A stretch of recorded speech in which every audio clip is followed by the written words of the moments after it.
I'm live. I think I'm live. Okay. All right. I'm live.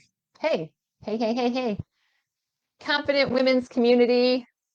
Julie coming in here live with the second training for that's kind of rolling out my confidence blueprint. I did a training last week on awareness, which is the first step, and acceptance is the second step in the confidence blueprint. And I'm practicing some acceptance right now as I'm doing this video. The first I think I've ever done a live video when I haven't had my hair all done up. So I'm practicing acceptance here of myself as I am. And this is actually something I'm currently working on for myself. So I thought it was appropriate to come in here as is. And so here we go. In this training, you are going to learn how important it is to accept what is, where you are, meaning where you are, not so that you can stay there and give up, but so that you can take ownership of it and change it. And you can't really change something until you first accept what is. Ignoring something or not acknowledging something doesn't make it go away. To be clear, acceptance doesn't mean you give up changing either. Okay, it's not giving up. Or rather, it's a softening, right? A softening that's required to shift out of where you are and into where you want to be. Okay, so just stay with me. You can actually fully accept something, yet still want to change it. Okay, so let's dive in. So let me ask you this. What would it feel like to truly accept yourself just as you are? You see, you can't change anything unless you first focus on it. And it's difficult to focus on something you don't accept or care for. Self-acceptance is the ultimate gift we can give ourselves, and we need it to fulfill our dreams. Okay? So if you're in here watching me and you're live, please say hello. I'd love to hear from you and tell me who you are, what you're doing, and if you're getting anything out of this, of course. Okay.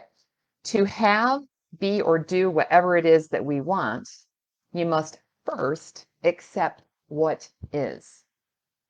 And accepting what is does not mean you're complacent and just stop trying to change or better yourself. And again, you can absolutely accept things as they are while also wanting them to be different. The truth is, you don't have to like or enjoy something to accept it, or even to understand it. Rather, I'm talking about it's an energetic shift where you stop resisting and you stop fighting against the things you want to change while working to change them. Okay. I know this sounds kind of tricky, but just let me explain a little bit more. So this doesn't mean you don't fight for what you want. It's about creating an energetic difference in how you respond and not react to things that aren't the way that you want them to be in your life. And if you just try it out, you'll find it works so much better. So the next time that you're beating yourself up about something you've done or haven't done, you can shift the energy around it into acceptance for what is. And I'm just going to use the example of maybe you've been carrying around a lot of weight for many years and it's frustrating to you. And it's something that you beat yourself up about all the time. So how acceptance can help you in that particular situation is accepting what is. It's like, okay, this is where I'm at. It's okay. This is where I'm at. It's not like you don't want to change it, but now you've accepted it. You've accepted yourself and you've accepted the situation. And now you've softened around it. You're not resisting it anymore. And it's going to be so much easier for you to move forward and make the changes to become healthier, a healthier version of you, and to eventually release the weight that you want to release.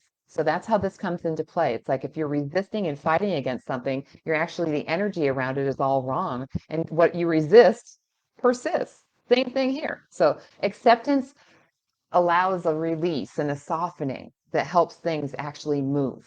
Okay. So again, the next time you're beating yourself up about something you've done or haven't done, you can shift your energy around it into acceptance and watch how things start to change. And then again, rather than fighting against it and feeling frustrated and angry, and that's the energy of opposition, you can ask yourself, what do I want to experience instead? Because you don't feel good when you're resisting things. You don't feel good when you're in opposition of things. Acceptance is so much better feeling. It's a higher vibration. It's just better all the way around. So then once you do that shift, you can start fighting for what you actually want and feeling hopeful and optimistic. And that's the energy of peace as opposed to the energy of opposition. So I hope you see the difference because it really does make a huge difference. So it's easy to accept yourself and accept things when things are going well. That makes sense. It's when things are difficult or when things that you aren't happy with happen. That's when we need the self-acceptance the most, when it's the hardest to do. So what do you do when times are tough? When you mess up, when you fail, when you make a mistake? Rather than letting that inner critic take over and take you down that spiral of self-criticism and despair, respond to yourself with kindness, forgiveness, and compassion. Forgiveness is actually the next step, but that's the shift. It's like, because what you've been doing isn't working. So it's like you have to shift it into something different. Because the level of mind that got you where you are now is not the level of mind that will get you where you want to go. So that's why we're always talking about mindset shifts, and acceptance is another mindset shift for you to incorporate into your life. So that's how real self-acceptance works.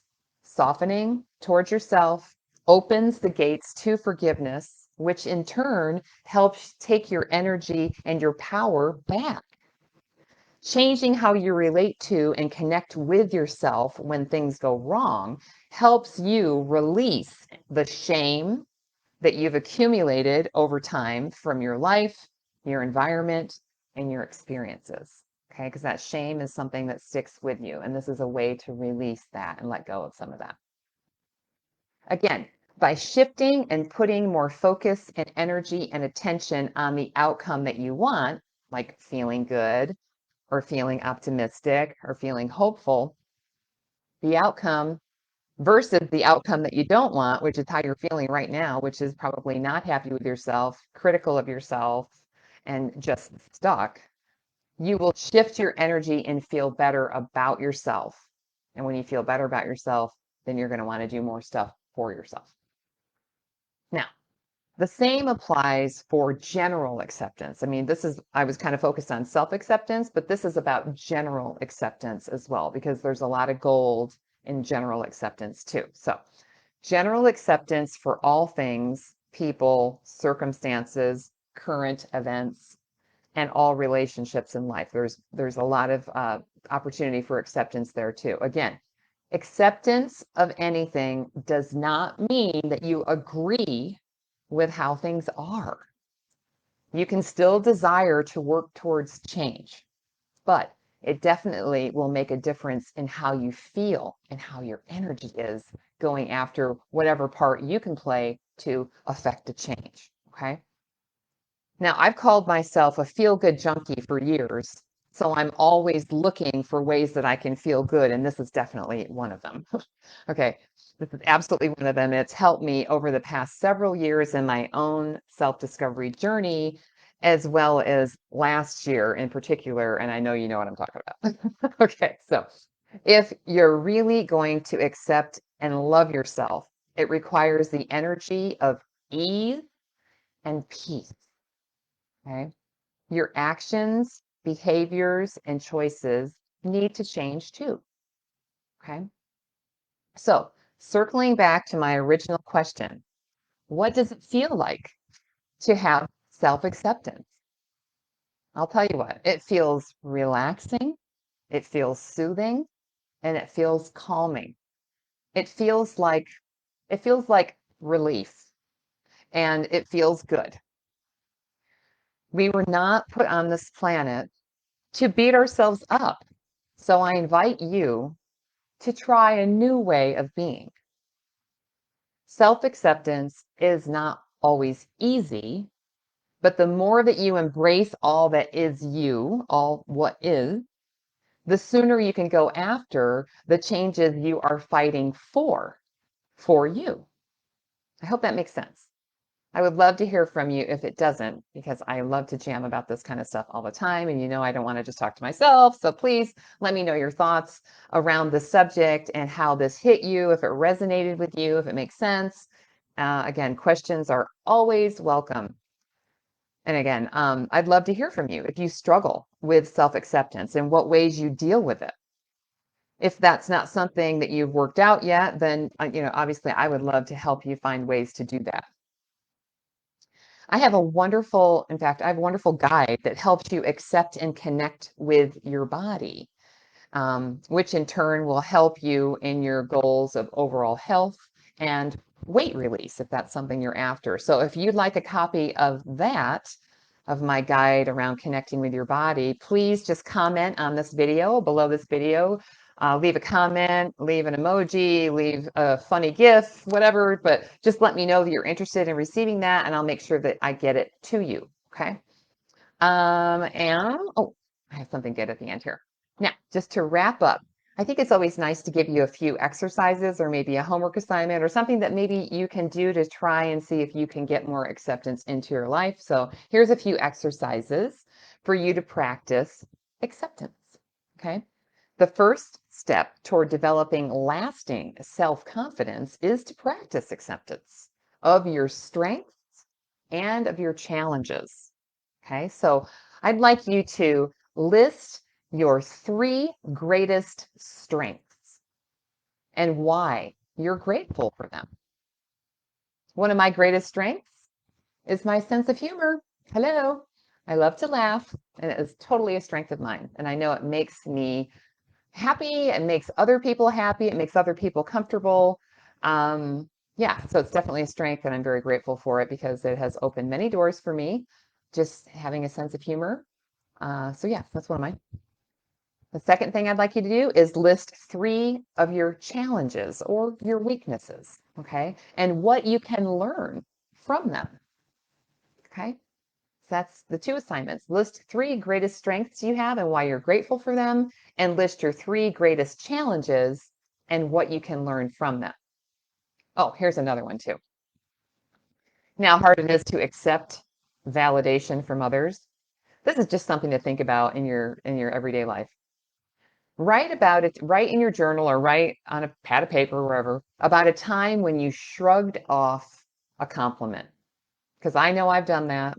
It's like, oh, that top is so cute. Or yeah, it's like $5 at Target. It's like, why can't I just say thank you? And so that's something I've had to work on myself, right? So write about a time when you shrugged off a compliment. What would it have been like instead to simply say thank you, right? Maybe write about what was going on for you. What were you thinking about? What was the reason why you shrugged it off? What were you telling yourself? What was your story around that? That's where you figure out the stuff that keeps you stuck. Okay? The stories that run in your head. That's where they lie. Okay? That's all I've got for you. That was a 14-minute training. That's something I would watch. I don't want to make these too long. So if anyone has any questions, again, I would love to hear from you. And if you would like my free guide to connect with your body, please leave a note or a message below this video, or a funny GIF or a emoji, whatever you feel like dropping down in the comments, and I will get that into your hot little hands. Okay? I hope you all are having a wonderful Thursday. And if I don't talk to you beforehand, have a great weekend. All right? Take care.